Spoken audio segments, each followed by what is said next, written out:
It is written that I will take and I have prepared a place for you where no eyes have seen. ଆଉ ମୁଁ ଆପଣମାନଙ୍କୁ ଏଇଭଳିଆ ଗୋଟେ ସ୍ଥାନକୁ ନେଇବି ଯୋଉ ସ୍ଥାନ କି ଅନ୍ୟ କୌଣସି ଲୋକ ଏବେ ପର୍ଯ୍ୟନ୍ତ ଦେଖି ନାହାନ୍ତି। I will take to you a place where no ear has heard. ଆଉ ମୁଁ ଏଇଭଳିଆ ଗୋଟେ ସ୍ଥାନକୁ ନେଇକି ଯିବି ଯୋଉ ସ୍ଥାନ ବିଷୟରେ କେହି ମଧ୍ୟ ଶୁଣି ନାହାନ୍ତି। And I have prepared that particular place ଆଉ for ସେଇ you to go. ନିର୍ଦ୍ଦିଷ୍ଟ ସ୍ଥାନକୁ ଆପଣମାନଙ୍କ ନିମନ୍ତେ ମୁଁ ପ୍ରସ୍ତୁତ କରିଅଛି। And I am feeling privileged to remember that. ଆଉ ସେଇ ବିଷୟକୁ ମୁଁ ଆଜି ଆଉ ସ୍ମରଣ କରିପାରୁଛି। When I came towards here, ଆଉ ଯେତେବେଳେ ମୁଁ ଏଇ ସ୍ଥାନକୁ ଆସିବା ଆରମ୍ଭ କଲି, then I saw a beautiful platform here. ଆଉ ମୁଁ ଏଇ ସ୍ଥାନରେ ଗୋଟେ ସୁନ୍ଦର pandal ଦେଖିପାରିଛି। And I could not change my shoe on. ଆଉ ମୁଁ ମୋର ଏଇ ଯୋଉ ବୁଟକୁ ମୁଁ ପରିବର୍ତ୍ତନ କରିପାରି ନାହିଁ। Otherwise he will criticize me that he is going everywhere with this kind of shoe. ଆଉ ଯଦି ମୁଁ ସେଇ ସୁରେ ଆସିଥାନ୍ତି ନିଶ୍ଚିତ ଭାବରେ ଆଜ୍ଞା ମତେ ଆଉ କଣ କ୍ରିଟିସାଇଜ କରିଥିବ ଯେହେତୁ ଆଜ୍ଞାଙ୍କ ପାଦରେ ସବୁବେଳେ ଗୋଟେ ନର୍ମାଲ ସୁ ଥାଏ। But I am so much interested to climb up to the stage like that. କିନ୍ତୁ ଯେତେବେଳେ ମୁଁ ଏଇ ଯୋଉ ପାହାଡକୁ ଚଢୁଥିଲି କିନ୍ତୁ ସେ ଚଢିବା ସମୟରେ ମୁଁ ଗୋଟେ ନୂତନ ଆନନ୍ଦ ଅନୁଭବ କରୁଥିଲି। Because I remember what God has already written in his word. ଯେହେତୁ ମୁଁ ଈଶ୍ୱରଙ୍କ ବାକ୍ୟରେ ଈଶ୍ୱର କଣ ଲେଖିଛନ୍ତି ତାକୁ ମୁଁ ସ୍ମରଣ କରୁଥାଏ। And that's what I am thankful to God for bringing me to this particular ଆଉ place. ସେଇ କାରଣ ଯୋଗୁଁ ମୁଁ ପ୍ରଭୁଙ୍କୁ ଧନ୍ୟବାଦ ଦଉଛି ଯେ ସେ ମତେ ଏଇ ସ୍ଥାନକୁ ଆଣି ବ୍ୟବହାର କଲେ। I am also thankful to all the organizers of the team. ଆଉ ଏଠାରେ ଯେତିକି ଆୟୋଜକ ବନ୍ଧୁମାନେ ଅଛନ୍ତି ସେମାନଙ୍କ ଠାରେ ମଧ୍ୟ ମୁଁ ଅତି କୃତଜ୍ଞ।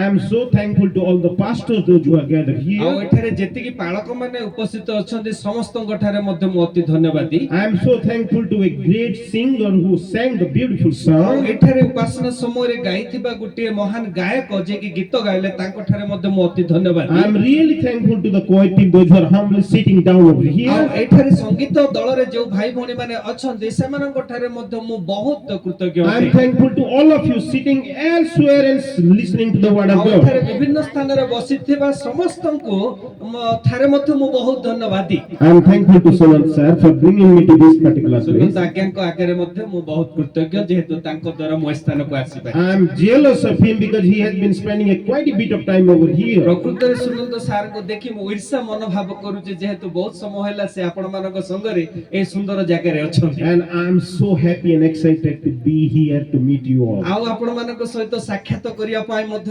ଏଠାରେ ରହିବା ପାଇଁ ମୁଁ ଗୋଟେ କଣ ବହୁତ ଆଶୀର୍ବାଦର ବିଷୟ ବୋଲି ଅନୁଭବ କରୁଛି। I have been given a task to speak about Psalm 119 and verse 9. ଆଉ ମୁଁ ଏଠାରେ ଯୋଉ ବାକ୍ୟ ପ୍ରଚାର କରିବି ସେଇ ପ୍ରଚାରିତ ବାକ୍ୟ ଗୀତ ସଂଗୀତ 119 ରୁ ଆଧାରିତ ଅଟେ। And that is my favorite passage. ଆଉ ସେଇ ଅଂଶ ମଧ୍ୟ ମୋ ଜୀବନର ଗୋଟିଏ ଆଉ ଅତି ପସନ୍ଦିତା ଅଂଶ ଅଟେ। But before that I want to speak something and then I will go to the text. ଆଉ ସେଇ ଅଂଶକୁ ଯିବା ପୂର୍ବରୁ ମୁଁ କିଛି ଆପଣମାନଙ୍କୁ କହିବାକୁ ଚାହେଁ। I can speak Odia language. ମୁଁ ମଧ୍ୟ ଓଡ଼ିଆ କହିପାରେ। I can speak my Kolahandia language much better. ଆଉ କିନ୍ତୁ ମୋର କଳାହାଣ୍ଡିଆ ଭାଷା ମଧ୍ୟ ଓଡ଼ିଆ ଠାରୁ ମଧ୍ୟ ଭଲ କହିପାରେ। If I will speak that language, nobody will hear ଆଉ ମୁଁ listen. ଯଦି ସେଇ ବାକ୍ୟ ଆପଣ ସେଇ ଭାଷାରେ କଥା ହେବି ଆପଣଙ୍କ ସହିତ ବୋଧେ ଆପଣଙ୍କ ମଧ୍ୟରେ ଅନେକ ବୁଝିପାରିବେ ନାହିଁ। Like your Kui language you speak and I cannot hear you. ଯେମିତି କି ଆପଣ କୁଇ ଭାଷା କୁହନ୍ତି ମୁଁ ମଧ୍ୟ ବୁଝିପାରେ ନାହିଁ। But I rejoice. ତଥାପି ମୁଁ ଆଉ କଣ I like the song. ଆଉ ମୁଁ ଆପଣଙ୍କର ଗୀତ ଗାଇବା ଶୁଣି ବହୁତ ପସନ୍ଦ କରେ। I like the rhythm.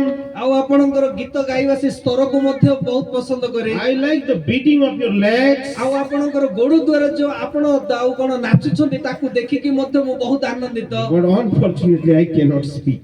କିନ୍ତୁ ଦୁର୍ଭାଗ୍ୟବଶତଃ ସେଇ ଭାଷା ମୁଁ କହି ଜାଣେ ନାହିଁ। When we organize our meetings, ଆଉ ଯେତେବେଳେ ଆମମାନଙ୍କର ସଭା ସମିତିକୁ ଆମେ ଅର୍ଗାନାଇଜ କରିଥାଉ I give special privilege for the Kui song to be sung. ଆଉ ସେଇ ସମୟରେ ମୁଁ ବିଶେଷ କରି କୁଇ ଭାଇମାନଙ୍କୁ ଗୀତ ଗାଇବା ନିମନ୍ତେ ଆଉ ସ୍ୱତନ୍ତ୍ର ଭାବେ ଅନୁରୋଧ କରିଥାଏ। But I cannot speak. କିନ୍ତୁ ମୁଁ ସେଇ ଭାଷାକୁ କହିପାରେ ନାହିଁ। But I get the rhythm of that.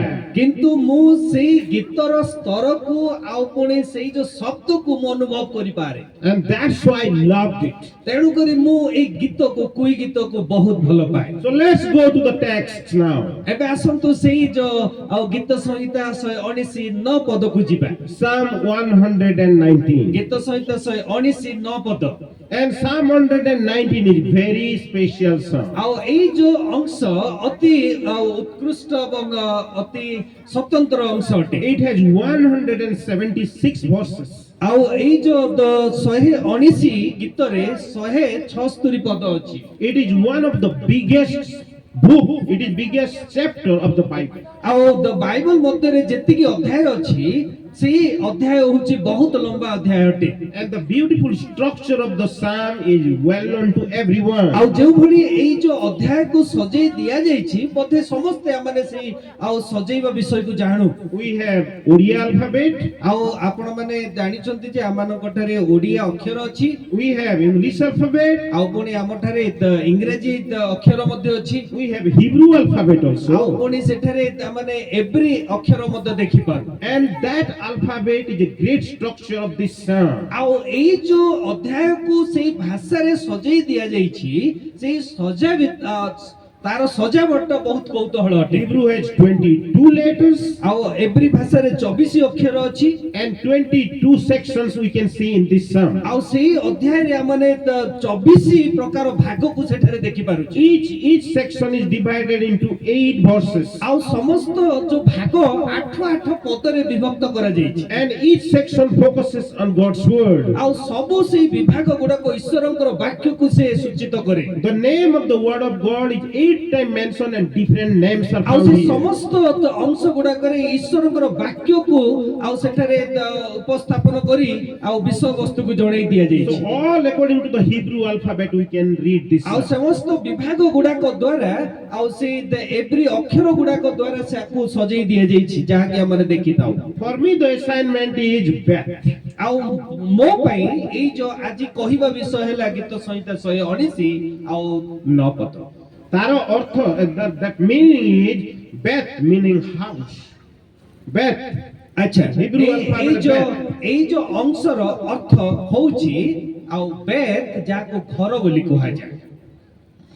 House does not come to us immediately. ଗୋଟିଏ ଗୃହ ଆଉ ହଠାତ୍ ଆମ ପାଖକୁ ଆସେ ନାହିଁ। Like this kind of structure did not come to us immediately. ଆଉ ଏଇ ଯୋଉ ଆମେ ପେଣ୍ଡେଲ ଏଠାରେ ତିଆରି କରିଛୁ ଏଇଟା ମଧ୍ୟ ହଠାତ୍ ଆମ ପାଖକୁ ଆସେ ନାହିଁ। Sunanta sir was saying that lot of people they prepared the way for us to come to this particular Sunanda place. ଆଜ୍ଞା କହୁଥିଲେ ଯେ ବହୁତ ଯୁବକ ମାନେ ସେଇ ସ୍ଥାନରେ କଠିନ ପରିଶ୍ରମ କଲା ପରେ ଅନେକ ଲୋକମାନେ ଏଇ ସ୍ଥାନକୁ The ଆସିପାରିଛନ୍ତି। tent been made for us to sit at least for some ଆଉ ଏଇ time. ଯୋଉ ଟେଣ୍ଟ ଏଠାରେ ବନ୍ଧା ଯାଇଛି ଯୋଉ ଦ୍ୱାରା କି ଆମେ ଏଠାକୁ ଆସି ବସି ପାରିବା। And that's why the house will not just come to us immediately. ତେଣୁ କରି ଗୋଟିଏ ଗୃହ ଯେତେବେଳେ ଆମ ପାଖକୁ ଆସେ ବା ଆମ ଜୀବନରେ ଅନୁଭବ କରିଥାଉ ତାହା ହଠାତ୍ ଆସେ ନାହିଁ। It takes lot of planning. ଆଉ ଏଇଟା ପ୍ରକୃତରେ ବିଭିନ୍ନ ଅନେକ ଯୋଜନା ଆଉ ଏଠାରେ ଅନ୍ତର୍ଭୁକ୍ତ ଅଟେ। It takes lot of efforts. ଆଉ ଏଠାରେ ବହୁତ ପରିଶ୍ରମ ମଧ୍ୟ ଦରକାର ପଡିଥାଏ। It takes lot of time. ଆଉ ଏଠାରେ ବହୁତ ସମୟ ମଧ୍ୟ ଦରକାର ପଡିଥାଏ। Then only we can build a house. ତେବେ ଯାଇକି ଆମେ ଗୋଟିଏ ଗୃହକୁ ଆମେ ପ୍ରାପ୍ତ କରିଥାଉ। I'm not going to tell you about house today. ଆଉ ମୁଁ ଆଜି ଆପଣଙ୍କ ମଧ୍ୟରେ ଗୃହ ବିଷୟରେ କହିବାକୁ But I ଯାଉନାହିଁ। want to build youth here. ଆଉ ଏଠାରେ ମୁଁ ଯୁବକ ମାନଙ୍କୁ ପ୍ରସ୍ତୁତ କରିବାକୁ ଯାଉଛି। I am really focusing on youth people ଆଉ here. ଏଠାରେ ମୁଁ ବିଶେଷ କରି ଯୁବକ ମାନଙ୍କ ଉପରେ ଦୃଷ୍ଟି ଦଉଛି। I can see all people are sitting over here. ଆଉ ଏଠାରେ ଯେତେ ଲୋକ ଏଠାରେ ବସିଛନ୍ତି ସମସ୍ତଙ୍କୁ ମୁଁ I ଦେଖିପାରୁଛି। can see pastors over here. ଆଉ ମୁଁ ଦେଖିପାରୁଛି ଅନେକ ପାଳକ ମାନେ ଏଠାରେ I ବସିଛନ୍ତି। can see aged people over here. ଏଠାରେ ବୃଦ୍ଧ ବ୍ୟକ୍ତି ମାନେ ମଧ୍ୟ ବସିଛନ୍ତି ସେମାନଙ୍କୁ I ମୁଁ can see ଦେଖିପାରୁଛି। married people over here. ଆଉ ଏଠାରେ ବିବାହିତ ଲୋକମାନେ ବସିଛନ୍ତି ସେମାନଙ୍କୁ ଦେଖିପାରେ ମୁଁ। But I want to see only youth over here. କିନ୍ତୁ ଏଇ ସମୟରେ ବିଶେଷ କରି ମୁଁ ଆଉ ଯୁବକ ମାନଙ୍କ ଉପରେ ଦୃଷ୍ଟିପାତ The କରିବି। word of God is everybody they can learn it. ଆଉ ଏଇ ଈଶ୍ୱରଙ୍କର ବାକ୍ୟ ସବୁ ବର୍ଗର ଲୋକମାନେ ଶିଖିପାରିବେ। But my focus is today for the youth people. କିନ୍ତୁ ଆଜିର ଏଇ ଅଧିବେଶନରେ ମୋର ମୁଖ୍ୟ ଲକ୍ଷ୍ୟ ଯୁବକ ମାନଙ୍କ ଉପରେ And ରହିଛି। I want to just say one word. ଆଉ ସେଥିପାଇଁ ମୁଁ ଗୋଟିଏ ମୁଖ୍ୟ ବିଷୟ ଆପଣ ମାନଙ୍କୁ କହିବାକୁ ଚାହିଁବି। Relationship. ଆଉ ସେଇଆ ହଉଛି ସମ୍ବନ୍ଧ। Relationship ସେଇଟା ହଉଛି ସମ୍ବନ୍ଧ। and relationship. ଆଉ ସେଇଟା ହଉଛି ସମ୍ବନ୍ଧ ସ୍ଥାପନ। The first relationship that we want, ଆଉ ଯାହା ପ୍ରଥମ ସମ୍ବନ୍ଧ ଯାହା ଆମ ଜୀବନରେ ଆମେ ଚାହିଁଥାଉ the relationship with the word of ଆଉ God. ସେଇ ସମ୍ପର୍କ ପରମେଶ୍ୱରଙ୍କର ବାକ୍ୟ ସହିତ।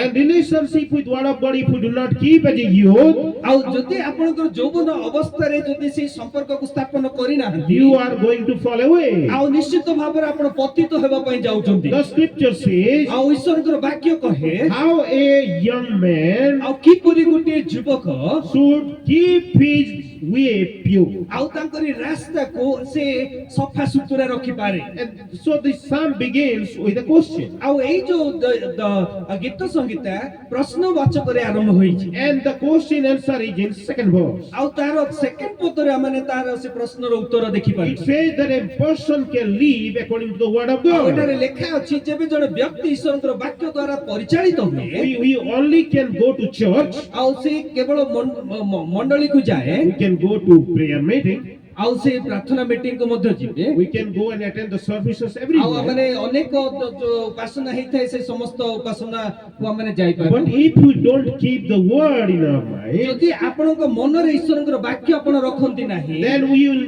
not be able to obey anything. ଆଉ ଆମେ କିଛି ମଧ୍ୟ ଆମେ ଜୀବନରେ ପ୍ରାପ୍ତ You କରିପାରିବା are ନାହିଁ। sitting over here silently over ଆଉ here. ଏଠାରେ ଆପଣ ଶାନ୍ତରେ ବସି ଅଛନ୍ତି You must know that the word of God is very powerful. ଆପଣ ଜାଣିବାକୁ ପଡିବ ଯେ ଈଶ୍ୱରଙ୍କର ବାକ୍ୟ ଶକ୍ତି ଯୁକ୍ତ ଅଟେ। All the youth people should remember this. ଆଉ ସମସ୍ତ ଯୁବକ ମାନେ ଏଇଟା ସ୍ମରଣ କରିବାକୁ ପଡିବ That the word of God is very important in my life. ଆଉ ମୋ ଜୀବନରେ ଈଶ୍ୱରଙ୍କର ବାକ୍ୟ ଅତି ଗୁରୁତ୍ୱପୂର୍ଣ୍ଣ I ଅଟେ। should keep a relationship with word of God ଆଉ first. ମୋର ଜୀବନରେ ମୁଁ ବାକ୍ୟ ସହିତ ସମ୍ବନ୍ଧ ସ୍ଥାପନ କରିବି। I can keep relationship with everybody. ଆଉ ମୁଁ ଅନେକ ଲୋକଙ୍କ ସହିତ ସମ୍ବନ୍ଧ ସ୍ଥାପନ କରିବି। I have my father. ଆଉ ମୋର ବାପା ଅଛନ୍ତି, I have my mother. ମୋର ମା ଅଛନ୍ତି, I have my brother.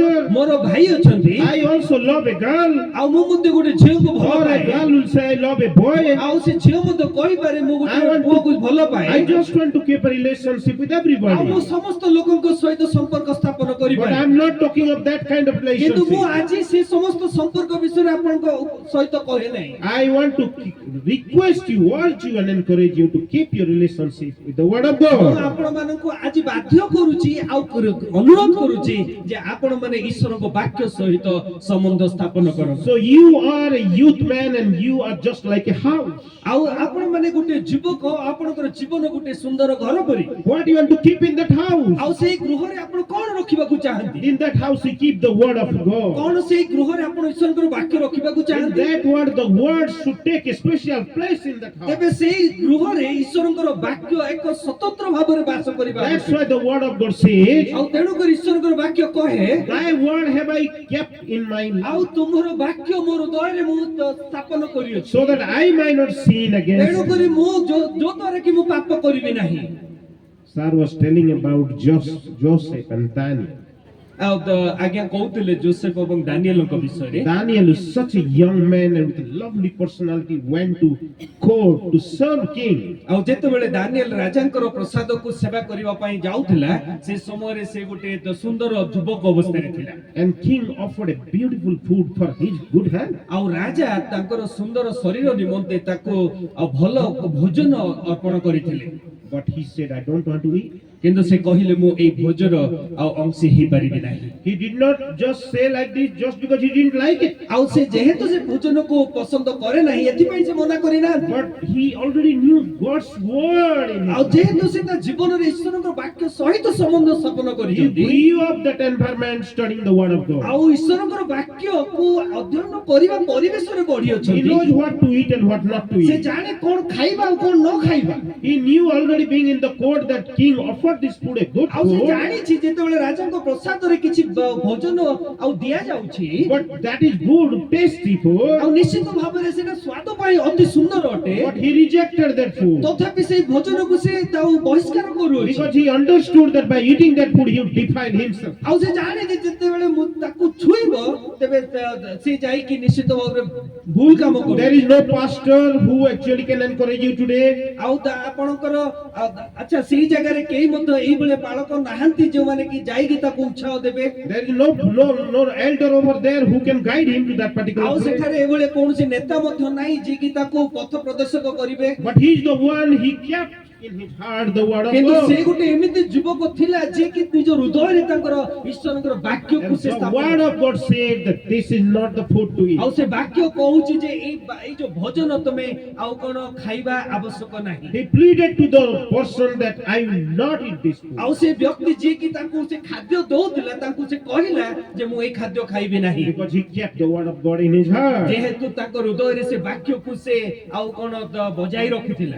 Nothing happened to him. ଆଉ ତାଙ୍କ ଜୀବନରେ କିଛି ଘଟିଲା The ନାହିଁ scripture says that he is fine. ଆଉ ବାକ୍ୟ କହୁଛି ସେ ଅତି ଭଲ ଭାବରେ The ଅଛି scripture says that he went through lot of hardship. ଆଉ ବାକ୍ୟ ମଧ୍ୟ କହେ ତା ଜୀବନ ଆଉ ତା ଜୀବନ ଯାତ୍ରାରେ ବହୁତ କିଛି କଠିନ ସେ The ଅନୁଭବ scripture କରିଛନ୍ତି says that he went through most difficult times in his ଆଉ ସେ life, ବାକ୍ୟ ମଧ୍ୟ କହୁଛି ତା ଜୀବନ ଯାତ୍ରାରେ ସେ ବହୁତ କଷ୍ଟ ମଧ୍ୟ ଅନୁଭବ but କରିଛନ୍ତି nothing happened to କିନ୍ତୁ him. ତା ଜୀବନକୁ କିଛି ମଧ୍ୟ ଘଟି ନାହିଁ Because that's the power of word of God. ଯେହେତୁ ସେଇଟା ହଉଛି ଈଶ୍ୱରଙ୍କ ବାକ୍ୟର ଶକ୍ତି I want to encourage every youth to keep the word of God ଆଉ in ମୁଁ your ଆଜି heart. ଯୁବକ ମାନଙ୍କୁ ଆଗ୍ରହ କରିବାକୁ ଚାହେଁ ମୁଁ ଉତ୍ସାହ ଦେବାକୁ ଚାହେଁ ଯେ ଆପଣ ମାନେ ଈଶ୍ୱରଙ୍କର ବାକ୍ୟ ହୃଦୟରେ I ବଜାଇବେ। guarantee you nothing will happen to ଆଉ ମୁଁ you. ଆପଣଙ୍କୁ ଗ୍ୟାରେଣ୍ଟି ଦଉଛି ଆପଣଙ୍କ ଜୀବନରେ କିଛି ଘଟିବ ନାହିଁ And that is not just memorizing the scripture. ସେଇଟା ଏହା ନୁହଁ ଯେ ଆଉ କଣ ବାକ୍ୟକୁ ଆମେ ଆଉ କଣ ସ୍ମରଣ କରିବା ବା ମୁଖସ୍ଥ କରିବା That is not just reading the scripture. ସେଇଟା କେବଳ ପଢିବା ନୁହଁ It is to open your heart and keep and dwell it କିନ୍ତୁ over it. ତାହା ହଉଛି ଆପଣଙ୍କ ହୃଦୟକୁ ଖୋଲି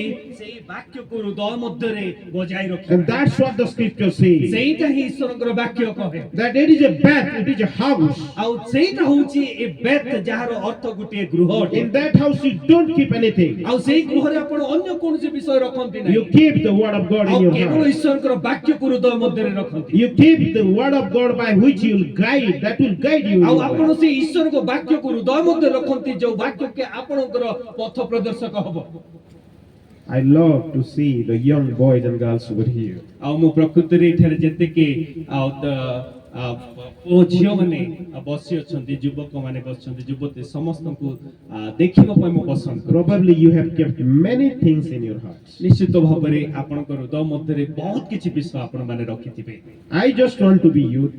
ଆଉ ମୁଁ ମଧ୍ୟ ଚାହେଁ ଆପଣଙ୍କ ପରି ଗୋଟେ ଭେଣ୍ଡିଆ ହେବା ପାଇଁ I want to walk like you. I want to go like you. ଆପଣ ମାନଙ୍କ ପରି ମୁଁ ମଧ୍ୟ ଚାଲିବାକୁ ଚାହେଁ ଆପଣ ମାନେ ଯେମିତି ଯାଆନ୍ତି ମୁଁ ମଧ୍ୟ ସେମିତି ଯିବାକୁ ଚାହେଁ But unfortunately, I cannot be like that. କିନ୍ତୁ ମୁଁ ଦୁର୍ଭାଗ୍ୟବଶତଃ ଆପଣଙ୍କ ପରି ଯୁବକ ଆଉ ହେଇପାରିବି ନାହିଁ But I want to encourage you. କିନ୍ତୁ ଏଇ ଅବସ୍ଥାରେ ମୁଁ ଆପଣଙ୍କୁ ଉତ୍ସାହ ଦେବାକୁ ଚାହେଁ Give a special place. The word of God is very important in you. ଈଶ୍ୱରଙ୍କର ବାକ୍ୟକୁ ଏକ ସ୍ୱତନ୍ତ୍ର ସ୍ଥାନ ଦିଅନ୍ତୁ You ଆପଣଙ୍କ will be ଜୀବନରେ। successful. ଆପଣ ମାନେ ସଫଳ ନିଶ୍ଚିତ ଭାବରେ ପାଇବେ You will achieve a great thing. ଆଉ ଆପଣ ବହୁତ ବୃହତ ବିଷୟ ଜୀବନରେ ପ୍ରାପ୍ତ କରିବେ Your eyes have not seen. ଯାହାକି ଆପଣଙ୍କର ଦୃଷ୍ଟି କେବେ ଦେଖି ନାହିଁ Your ears have not heard. କେବେ ମଧ୍ୟ ଆପଣଙ୍କର କର୍ଣ୍ଣ ଶୁଣି ନାହିଁ Your heart have never realized. ଆଉ ଆପଣଙ୍କ ହୃଦୟ କେବେ ମଧ୍ୟ ତା ଭାବି ନଥିବା ବିଷୟ You will get that. ଆଉ ତାହା ଆପଣ ମାନେ ଜୀବନରେ ପାଇବେ Second thing. ଦ୍ୱିତୀୟ ବିଷୟ Relationship with the essence of the word of God. ଆଚ୍ଛା ପ୍ରଥମ କଥା ଈଶ୍ୱରଙ୍କ ସହିତ ସମ୍ପର୍କ ସ୍ଥାପନ ଦ୍ୱିତୀୟ କଥା ଈଶ୍ୱରଙ୍କ ବାକ୍ୟରେ ଥିବା ଗୁରୁତ୍ୱ ବିଷୟ ସହିତ ସମ୍ପର୍କ That's what the word of God says. ଆଉ ସେଇଟା ହିଁ ଈଶ୍ୱରଙ୍କର ବାକ୍ୟ କହେ The word of God says that you keep this so that you will have a purity in you. ଆଉ ଯେବେ ଏଇ ବାକ୍ୟକୁ ଆପଣ ନିଜ ଜୀବନରେ ରଖିବେ ତେବେ ଏଇ ବାକ୍ୟ ଆପଣଙ୍କ ଜୀବନକୁ ପବିତ୍ର ରଖିବାରେ ସାହାଯ୍ୟ କରିବ It is just not to know that. ଏଇଟା କେବଳ ଜାଣିବା ନୁହଁ It is not just that you try to become a better man. ଆଉ ଏଇଟା ଏମିତି ନୁହଁ ଯେ ଆପଣ ଏକ ନୂଆ ବ୍ୟକ୍ତି ହେବା ପାଇଁ ଆଉ ଗୋଟେ ଭଲ ବ୍ୟକ୍ତି ହେବା ପାଇଁ ଚେଷ୍ଟା କରୁଛନ୍ତି It is something that you understand very well in your life. ଏଇଟା ଗୋଟେ ଏଇଭଳିଆ ବିଷୟ ଯେ ଆପଣ ଜୀବନରେ ଆପଣ ବୁଝିପାରିଛନ୍ତି So it is a process. ଆଉ ଏଇଟା ଗୋଟେ ପ୍ରଗତିର ବିଷୟ It is not something that today I will learn and tomorrow I will ଏଇଟା forget. ଏମିତି ନୁହଁ ଯେ ଆଜି ଆପଣ ଶିଖିଲେ କାଲିକି ଭୁଲିଯିବେ But it is a process. ଏଇଟା କିନ୍ତୁ ଗୋଟେ ପ୍ରଗତି ଏଇଟା It is a process when we build a house. ଆଉ ଏଇଟା ଯେମିତି କି ଆମେ ଗୋଟେ ଗୃହ ନିର୍ମାଣ ପାଇଁ ଗୋଟେ ସମୟ ପ୍ରଗତି ସହିତ ବା ଗୋଟେ ସମୟ ସ୍ତର ଦେଇକି It is ଯାଇ not something that today we work and tomorrow we don't work. ଏମିତି ନୁହଁ ଯେ ଆଜି ଆପଣ ଚାଲିବେ କାଲିକି ଆପଣ ଚାଲିବା ବନ୍ଦ କରିବେ But it is something that today we work, tomorrow we work, and day after ଆଉ tomorrow. ଏଇଟା ଗୋଟେ ଏମିତି କାମ ଯୋଉଟା କି ଆଜି ଆପଣ ଚାଲିବା ଆରମ୍ଭ କଲେ କାଲିକି ମଧ୍ୟ କରିବେ ପର ଦିନକୁ ମଧ୍ୟ କରିବେ I took Sunanta sir to my house when it was the foundation being built. ଆଉ ଯେତେବେଳେ ମୋ ଘରର ଫାଉଣ୍ଡେସନ ପଡିଥିଲା ସେ ସମୟରେ ମୁଁ ସୁନନ୍ତ ସାରଙ୍କୁ ଦେଖେଇବାକୁ ନେଇଥିଲି And then when the house was completed, then I called him, please come for the ଆଉ inauguration. ଯେତେବେଳେ ଘର ତିଆରି ସମାପ୍ତ ହେଲା ମୁଁ ସୁନନ୍ତ ସାରଙ୍କୁ କହିଲି ଆସନ୍ତୁ ଆମ ଘରର ଇନାଗୁରେସନ ପାର୍ଟିରେ ଜଏନ କରିବା ପାଇଁ And I also told him that now, sir, we are building duplex. ଆଉ ମୁଁ ସାର୍ ଙ୍କୁ କହିଲି ସେ ଘର ଉପରେ ମଧ୍ୟ ଆଉ ଗୋଟେ ଘର କରୁଛୁ And then that completed. ଆଉ ସେଇଟା ମଧ୍ୟ ସମାପ୍ତ ହେଇଯାଇଛି It did not complete in one day. କିନ୍ତୁ ଏଇ ଯୋଉ ଗୃହର ପ୍ରସ୍ତୁତି ଗୋଟିଏ ଦିନରେ ହୋଇନାହିଁ It actually took years.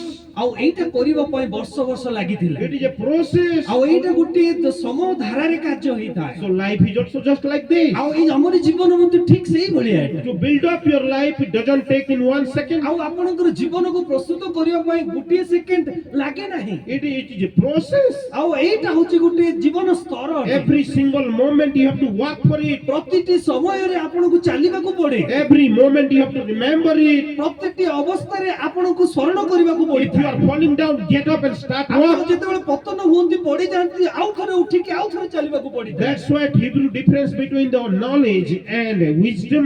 ତେଣୁକରି ଏଇ ଯୋଉ ଏବ୍ରିୟ ମାନେ ଆଉ କଣ ବୁଦ୍ଧି ଏବଂ ଜ୍ଞାନ ଭିତରେ ପାର୍ଥକ୍ୟ କରନ୍ତି Knowledge is something that you know about it. ଆଉ ଏଇ ଯୋଉ ଜ୍ଞାନ ଯାହାକି ଆପଣ ଜାଣିବାକୁ ଚେଷ୍ଟା Like କରନ୍ତି you see tiger, I know tiger. ଆଉ ଆପଣ ଯେମିତି କି ଗୋଟେ ବାଘ ବିଷୟରେ ଆପଣ ଜାଣନ୍ତି But you see tiger coming to you and you sit here and stand ଆଉ here. ଯେବେ ଗୋଟେ ପ୍ରକୃତ ବାଘ ଆପଣଙ୍କ ପାଖକୁ ଆସିଲା ଆପଣ କଣ ତାଙ୍କ ଆଗରେ ସେମିତି ଠିଆ ହେଇପାରିବେ But when tiger is coming, then you'll say, "Lag, please do not move. I am standing here with tiger." ଆଉ କଣ Like ଗୋଟେ this ବାଘ is- ଯେତେବେଳେ ଆସିଲା ଯେତେବେଳେ ଆପଣ କହିପାରିବେ କି ଆପଣଙ୍କର ଦୁଇ ଗୋଡକୁ ଯେ କୁଆଡେ ଯିବାକୁ ନାହିଁ ଚୁପଚାପ ରୁହ ବୋଲି Because that's what tiger does. ଆଉ ସେଇଟା ହଉଛି ବାଘ କରେ That's what knowledge does. ଆଉ ସେଇଟା ହଉଛି ଆମମାନଙ୍କର ଜ୍ଞାନ କରେ Understand, wisdom is very different. Wisdom is very different. ଆଉ କିନ୍ତୁ ବୁଦ୍ଧି ହଉଛି ବହୁତ ଭିନ୍ନ ବିଷୟ And the wisdom says that if tiger is coming, what?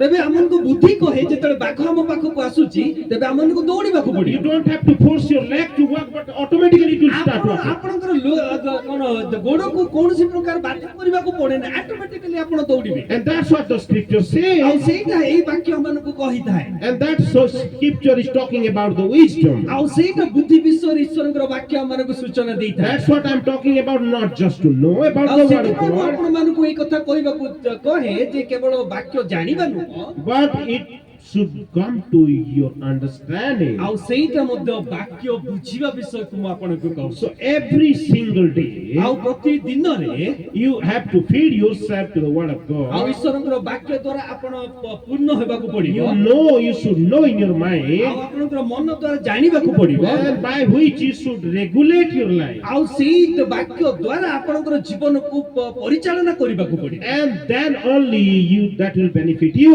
ଆଉ ତେବେ ଯାଇ ଆପଣଙ୍କ ଜୀବନରେ ସେଇଟା ଉପକାରୀ ହେବ Otherwise, the Bible, everybody have a Bible ଆଉ today. ଯଦି ସେମିତି ହେଲେ ତ ସମସ୍ତଙ୍କ ପାଖରେ ବାଇବେଲ ଅଛି Everybody read the word of ଆଉ God. ସମସ୍ତେ ଈଶ୍ୱରଙ୍କର ବାକ୍ୟ ମଧ୍ୟ ଅଧ୍ୟୟନ Everybody କରନ୍ତି probably going to a small fellowship or ଆଉ church. ସମ୍ଭବତଃ ସମସ୍ତେ ଆମର ଗୋଟିଏ ମଣ୍ଡଳୀକୁ ବା ଗୋଟେ ଉପାସନା ଗୃହକୁ Being ଯାଇଥାଉ Christian, this is your regular traditional ଆଉ life. ଆମେ ଖ୍ରୀଷ୍ଟିଆନ ହେଇଥିବା ଯୋଗୁଁ ନିଶ୍ଚିତ ଭାବରେ ଧାରାବାହିକ ଭାବରେ ଆମେ ଯାଇଥାଉ But what is important for us is କିନ୍ତୁ ଆମମାନଙ୍କ ଜୀବନର ମୁଖ୍ୟ ବିଷୟ ଏହା we should have a wisdom in applying the word of କିନ୍ତୁ God in ଆମ our life. ଜୀବନରେ ବୁଦ୍ଧି ରଖି ଆଉ ସେ ବୁଦ୍ଧିକୁ ବ୍ୟବହାର କରିବା ଆବଶ୍ୟକ And that's what the scripture ଆଉ says. ସେଇଟା ହିଁ ଈଶ୍ୱରଙ୍କର ବାକ୍ୟ ଆମମାନଙ୍କୁ ଆଦେଶ ଦିଏ So every day when you meditate ଆଉ on, ଯେବେ ଆପଣ ମାନେ ଈଶ୍ୱରଙ୍କର ବାକ୍ୟକୁ ସବୁବେଳେ ଅଧ୍ୟୟନ it କରନ୍ତି is not just reading the word of ଏଇଟା God, କେବଳ ପାଠ ପଢିବା ନୁହଁ but it is something meditating on ଆଉ it. ସେ ଉପରେ ଆପଣ ଅଧ୍ୟୟନ It କରୁଅଛନ୍ତି is something that you are every day bringing to your mouth and heart and mind and to ଆଉ yourself. ସେଇଟା ଗୋଟେ ଏଇଭଳିଆ ପ୍ରକ୍ରିୟା ଯେ ସବୁଦିନ ଆପଣଙ୍କର ମୁଖକୁ ଆପଣଙ୍କର ମନକୁ ହୃଦୟକୁ ଯେ ବାକ୍ୟକୁ ଆପଣ ଜରାଉଅଛନ୍ତି And then that will guide your path. ତେବେ ଯାଇ ସେ ଆପଣଙ୍କର ରାସ୍ତାକୁ ସେ ପଥ ପ୍ରଦର୍ଶକ I will give you a prophetic statement ଆଉ today. ମୁଁ ଆଜି ଆପଣମାନଙ୍କୁ ଗୋଟେ ଭବିଷ୍ୟବାଣୀ କହିବାକୁ ଚାହେଁ Take it for 30 days. ଆଉ ଏଇଟା ଗୋଟେ ମାସ ପାଇଁ ଆପଣଙ୍କ ଜୀବନରେ ନେଇକି ଦେଖନ୍ତୁ Read the word of God. ଈଶ୍ୱରଙ୍କର ବାକ୍ୟକୁ ଅଧ୍ୟୟନ କରନ୍ତୁ Apply into your own life. ଆଉ ଜୀବନରେ ତାକୁ ବ୍ୟବହାର କରନ୍ତୁ Within 30 days, you will be changed. ଆଉ ଗୋଟିଏ ମାସରେ ଆପଣ ମାନେ ପରିବର୍ତ୍ତନ ହେଇଯିବ Don't wait another month. ଆଉ ଗୋଟିଏ ମାସକୁ ଅପେକ୍ଷା କରନ୍ତୁ ନାହିଁ 30 days you will change. ଆଉ 30 ଦିନ ଭିତରେ ଆପଣ ବଦଳି Go and talk to your pastor. ଆଉ ଆପଣଙ୍କର ମଣ୍ଡଳୀର ପାଳକ ସହିତ କଥା ହୁଅନ୍ତୁ I have read the word of God. ଆଉ ମୁଁ ଈଶ୍ୱରଙ୍କର ବାକ୍ୟକୁ ଅଧ୍ୟୟନ କଲି It has changed my life. ଆଉ ସେଇ ବାକ୍ୟ ମୋ ଜୀବନକୁ ପରିବର୍ତ୍ତନ କରିଛି keep your relations with the essence of the word.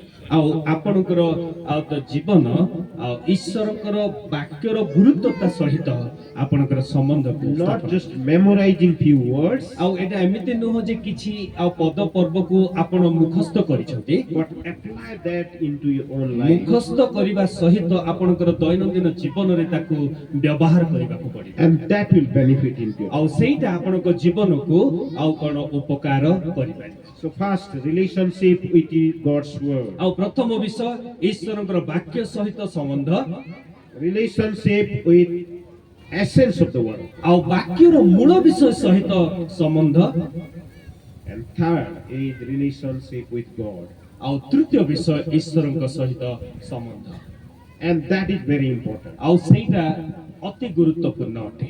Because if you do not keep your relationship with God, ଯଦି ଆପଣ ଈଶ୍ୱରଙ୍କ ସହିତ ଆପଣଙ୍କର ସମ୍ବନ୍ଧ ସ୍ଥାପନ କରୁନାହାନ୍ତି, you are missing a great mark in your life. ଆଉ ଆପଣଙ୍କର ବ୍ୟକ୍ତିଗତ ଜୀବନର ରାସ୍ତାରେ ଆପଣ ଗୋଟିଏ ବଡ଼ ବିଷୟକୁ ଭୁଲି ଯାଉଛନ୍ତି, And this is very important. ଆଉ ସେଇଟା ଆପଣଙ୍କ ଜୀବନର ଗୋଟେ ମୁଖ୍ୟ ବିଷୟ। How can you keep your relationship with God? ଆଉ କିପରି ଆପଣ ଈଶ୍ୱରଙ୍କ ସହିତ ସମ୍ପର୍କ ସ୍ଥାପନ କରିବେ? You have word of God. ଆପଣଙ୍କ ଜୀବନରେ ଈଶ୍ୱରଙ୍କର ବାକ୍ୟ ଅଛି, You have the essence of the word of ଆଉ God. ଈଶ୍ୱରଙ୍କର ମୂଳ ବିଷୟ ମଧ୍ୟ ରହିଛି, You have already kept in your heart. ଆଉ ସେ ସମସ୍ତ ଆପଣଙ୍କ ହୃଦୟରେ ଆପଣ ଜମା କରି So ରଖିଅଛନ୍ତି, divine presence is already in your ଆଉ heart. ଦୈବୀୟ ଉପସ୍ଥିତି ଆପଣଙ୍କ ହୃଦୟ ମଧ୍ୟରେ ଅବସ୍ଥାନ କରୁଛି, You keep your relationship with Him. ଆଉ ତେବେ ଯାଇ ଆପଣ ଈଶ୍ୱରଙ୍କ ସହିତ ସମ୍ପର୍କ ସ୍ଥାପନ କରିଛନ୍ତି। How you will keep? କିପରି ତାହା ଆପଣ ସ୍ଥାପନ କରିବେ? Scripture says obedience. ଆଉ ଈଶ୍ୱରଙ୍କ ବାକ୍ୟ କହିଲେ ଯେ ଆମମାନେ ପାଳନ କରିବା, Only obedience. ପାଳନ କରିବା। If you continuously obey His word of God, ଯେବେ ଆପଣ ଈଶ୍ୱରଙ୍କର ବାକ୍ୟକୁ ସବୁବେଳେ ପାଳନ କରିବେ, you are knowing God in you. ଆପଣଙ୍କ ଜୀବନରେ ଆପଣ ଈଶ୍ୱରଙ୍କୁ ଜାଣୁଛନ୍ତି, God gave a lot of commandments, ଆଉ ଈଶ୍ୱର ଅନେକ ଆଜ୍ଞା ଦେଇଅଛନ୍ତି, and nobody has kept it. ଆଉ ଅନେକ ଆଉ ବହୁତ ଲୋକ ବା ସମସ୍ତେ ପ୍ରାୟ ଏହା ରଖିନାହାନ୍ତି। That's why He said you cannot keep. ତେଣୁ କରି ସେ କହିଲେ ତମେ କେବେ ମଧ୍ୟ ପାଳନ କରିପାରିବ ନାହିଁ, ବା And that's ରଖିପାରିବ why you all have fallen sin. ନାହିଁ। ତେଣୁ କରି ସମସ୍ତେ ପାପରେ ପଡ଼ିଅଛନ୍ତି, And for that, saving that work, Jesus came to us. ଆଉ ତେଣୁ କରି ଆମମାନଙ୍କୁ ରକ୍ଷା କରିବା ପାଇଁ ଆଉ ଈଶ୍ୱର ତାଙ୍କର ପ୍ରିୟ ପୁତ୍ର ଯୀଶୁଙ୍କୁ ଏହି ଧରା ପୃଷ୍ଠକୁ ପଠେଇଲେ। Jesus is our great man to follow. ଆଉ ଯୀଶୁ ଖ୍ରୀଷ୍ଟ ହଉଛି ଆମମାନଙ୍କ ଜୀବନର ଗୋଟେ ବହୁତ ବଡ଼ ମହାନ ବ୍ୟକ୍ତି, He ଯାହାକୁ ଆମମାନେ ଅନୁସରଣ has କରିବା। perfectly obeyed it. ଆଉ ସେଇ ଗୋଟିଏ ବ୍ୟକ୍ତି ଈଶ୍ୱରଙ୍କୁ ସମ୍ପୂର୍ଣ୍ଣ ଭାବରେ ଆଉ ବାଧ୍ୟତା ଜୀବନ ଦେଖେଇ ପାରିଛନ୍ତି। And that's why we will follow Jesus. ତେଣୁ ଆମମାନେ ଯୀଶୁ ଖ୍ରୀଷ୍ଟଙ୍କୁ ଅନୁସରଣ କରିବା। And we all, as a young man and woman, if we start following Him well ahead of time, ଆଉ ଆମମାନେ ଯୁବକ ଯୁବତୀ ହୋଇ ଯେତେବେଳେ ତାଙ୍କର ଆଉ ଯୀଶୁ ଖ୍ରୀଷ୍ଟଙ୍କର ଅନୁସରଣ କରିବା ଆରମ୍ଭ କରିଛୁ, then we will definitely have a successful life in life. ତେବେ ନିଶ୍ଚିତ ଭାବରେ ଆମ ଜୀବନରେ ଆମମାନେ ସଫଳତାକୁ ବାରି ପାରିବା ବା ଜୀବନରେ ଅନୁଭବ କରିବା। I can understand that this is very cold weather. ମୁଁ ଜାଣିଛି ଯେ ଏଇ ଅଞ୍ଚଳ ଗୋଟିଏ ଆଉ କଣ ଥଣ୍ଡା ପାଗ ଅଟେ, So by 5 o'clock, everybody is knowing that what time we'll go home. ଆଉ 5ଟା ହେଇଗଲା ପରେ ନିଶ୍ଚିତ ଭାବରେ ଲୋକମାନଙ୍କ ମନରେ ପହଞ୍ଚୁଥିବ ଯେ କେତେ କୋଉ ସମୟରେ ଆମମାନେ ଘରକୁ ଫେରିବା। And before that, Sunanta sir already told that take half an hour. ଆଉ ଶୁଣ ଆଜ୍ଞା ମୋତେ ଆଗରୁ ମୋତେ କହିଥିଲେ ଯେ ଅଧଘଣ୍ଟାରୁ ଆପଣ ଆଉ ଅଧିକା ନେବେ ନାହିଁ, So I will just keep in mind half an hour. I will not take more. ଆଉ ତେଣୁ ମୁଁ ଅଧଘଣ୍ଟା ମାତ୍ର ମୋ ମନରେ ରଖି ସେତିକି ସମୟ ଭିତରେ ହିଁ ସମାପ୍ତ କରିବି, ଆଉ ଅଧିକା ସମୟ ନେବି So ନାହିଁ। relationship, relationship, relationship. ଆଉ ଯୋଉ ସମ୍ପର୍କ, ଦ୍ୱିତୀୟ ମଧ୍ୟ ସମ୍ପର୍କ, ଆଉ ତୃତୀୟ ମଧ୍ୟ ସମ୍ପର୍କ, Relationship with God's word. ଆଉ ଈଶ୍ୱରଙ୍କ ବାକ୍ୟ ସହିତ ସମ୍ପର୍କ, Relationship with the essence of God's word. ଈଶ୍ୱରଙ୍କ ବାକ୍ୟର ଗୁରୁତ୍ୱତା ସହିତ ସମ୍ପର୍କ, And relationship with God. ଆଉ ଈଶ୍ୱରଙ୍କ ସହିତ ସମ୍ପର୍କ। Life will change. ଜୀବନ ସମ୍ପୂର୍ଣ୍ଣ ପରିବର୍ତ୍ତନ ହବ, You will have a great transformation in your life. ଆଉ ଆପଣଙ୍କ ଜୀବନରେ ନିଶ୍ଚିତ ଭାବରେ ଗୋଟେ ବଡ଼ ଆଉ କଣ ପରିବର୍ତ୍ତନ ଦେଖିପାରିବେ। Thank you so much for listening this message. ଆଉ ଏଇ ବାକ୍ୟକୁ ଶୁଣିଥିବା ଯୋଗୁଁ ପ୍ରତ୍ୟେକଙ୍କୁ ମୁଁ ଧନ୍ୟବାଦ ଦଉଅଛି। ଧନ୍ୟବାଦ। God bless you.